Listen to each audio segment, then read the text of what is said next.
La Corte Suprema de Justicia emitió una disposición el mes pasado que tiene peso en los casos criminales, pero también se refiere a inmigración. Y hoy Gonzalo Galloso de la firma Goldstein, Buckley, Segment, Rice & Ports nos explica un poco más al respecto. Gracias por estar con nosotros, Gonzalo, en De Latinos al Día.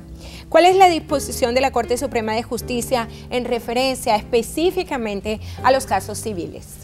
Bueno, la Corte Suprema de los Estados Unidos dictó una orden, una opinión el mes pasado, donde ellos declararon que los abogados criminalistas, defensores, los que defienden a los casos criminales, tienen una obligación de avisarle a los que se vayan a declarar culpables de que pueden tener consecuencias migratorias si se declaran culpables. Es decir, que cuando una persona comete un delito, siempre hay esa audiencia preliminar con el juez para preguntarle al acusado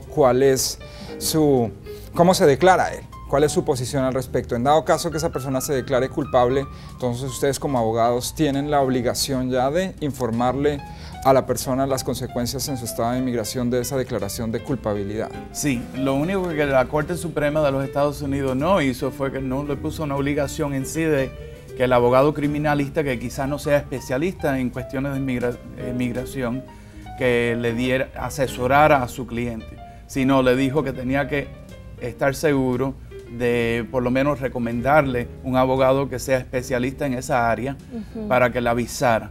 Y es verdad lo que usted dice, que cuando una persona se va a declarar culpable, hay ciertas cosas que se tienen que estar asesorados. ¿Cuál es la diferencia entre esto que acaba de pasar el mes pasado y lo que sucedía anteriormente? Bueno, lo que sucedía anteriormente es que la persona no sabía, y entonces lo que ocurría es que la persona quedaba condenada, y vamos a suponer que era por un periodo de tiempo que no en la cárcel o en la prisión, y entonces lo que resultaba era un detainer o una situación donde la persona entonces al acabarse la condena tenía que entonces empezar el proceso de inmigración y entonces pasarlo, ¿no?, a las Cortes Federales. ¿Cuál es el trasfondo de esta decisión? ¿Un poco liberar el sistema carcelario para que estas personas que se declaren culpables sean deportadas más rápido a sus países de origen? ¿O cuál es en sí el trasfondo de esta decisión? Yo creo que lo que está al fondo de esto son los derechos individuales constitucionales que tenemos todos los que permanecemos aquí en los Estados Unidos. Esos derechos son el derecho de estar informados de qué nos acusan y de saber cuáles son las consecuencias a raíz de una persona que se declare culpable. O sea que en esta situación, esta persona se declaró culpable, no sabía cuáles eran las consecuencias y a raíz de eso quedó perjudicado en cuanto a su estatus migratorio. Pero ¿qué otras opciones tienen entonces las personas? ¿Se declaran culpables o se declaran no culpables? Si se declaran culpables, tienen consecuencias para su estatus de inmigración. Sí. Si se declaran no culpables, ¿cuál es el escenario para ellos entonces? Bueno, sí, depende del delito, claro. Porque los delitos serios, los delitos que le dicen felonía, o sea, que una persona puede quedar condenada por más de un año en una cárcel o en una prisión, eso ya tiene una implicación en cuanto al estatus migratorio. Puede ser la persona deportada, sabemos eso. Entonces lo que puede suceder es que la persona no se declare culpable. Y entonces, claro, tendría que ir a juicio, pero en ese proceso se puede investigar el caso y quizá puedan llegar a un acuerdo con la fiscalía donde le disminuyen la pena o la acusación. Y al eso ocurrir, entonces ya cuando la persona se declara culpable, no tiene consecuencias migratorias. ¿Cuáles serían, por ejemplo, los derechos básicos que tienen, en este caso, los indocumentados cuando se refieren a casos civiles? Bueno, tienen los derechos como tenemos todos que estamos aquí. Si estás en los Estados Unidos, tienes los derechos constitucionales que te lo garantiza la Constitución de los Estados Unidos, pero no solo eso, de la Constitución del Estado de la Florida.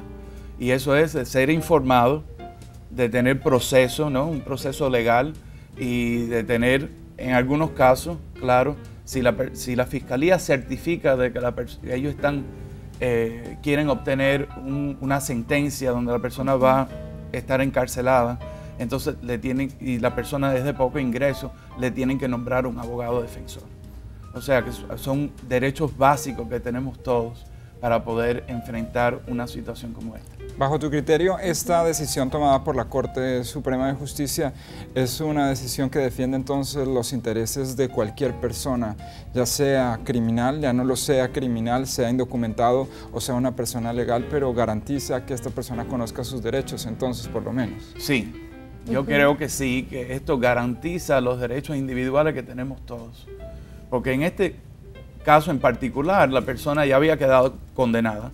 Y entonces él pidió un tipo de apelación para reabrir el caso basado en el hecho de que no sabía las consecuencias que existían. Y a raíz de eso anularon el caso de él. Abogado Él pudo Galloso, reabrirlo y quedó anulado. Vamos a ver cuáles serían esas ofensas criminales que están cobijadas bajo esta disposición. ¿Hay algunas que quedan fuera? ¿Hay otras que están incluidas dentro de la misma? No, serían todas. Todas o las... sea que cuando una persona se declara culpable, comparece ante el juez y el juez le hace ciertas preguntas. Entre esas preguntas es que si quedó satisfecho con su abogado, si está informado de los hechos, si sabe las consecuencias. Y en este caso, claro, es una consecuencia bastante severa y es una que ellos ahora han declarado que la persona tiene que estar informada. Usted mencionaba antes un aspecto interesante de un caso, de una persona que tenía un caso, que ya había habido un veredicto, que ya se había presentado el escenario, en cierta forma ya estaba cerrado y esta persona decidió apelar y reabrir el caso. Sí. ¿Cómo funciona esa figura? Aquellas personas entonces que hayan tenido ya una disposición pueden reabrir su caso porque no conocían sus derechos en ese momento. Es un poco complicado y yo lo que les recomiendo es que queden asesorados con un abogado, pero sí, existe una regulación de procedimiento del Estado de la Florida que permite reabrir un caso bajo ciertas circunstancias. Perfecto. Muchísimas gracias, abogado Galloso, por este interesante tema. La información de contacto del abogado y de la firma a la cual él representa está disponible por medio de nuestro sitio en la red. Visite también www.delatinos.tv, que ofrece múltiples recursos para que usted defienda sus derechos y esté al día y conozca estas nuevas leyes que a veces se nos pasan por alto o no las sabemos y sí tenemos derechos como viviendo aquí en los Estados Unidos, y por supuesto hay muchas cosas que podemos informarnos a través de nuestra página en internet. Gracias nuevamente. Gracias. Bienvenido a nuestra familia entonces. Esperamos tenerlo de vuelta por aquí una vez más. ¿Cómo no? ¿Cómo no? Tome asiento porque vamos a la pausa comercial.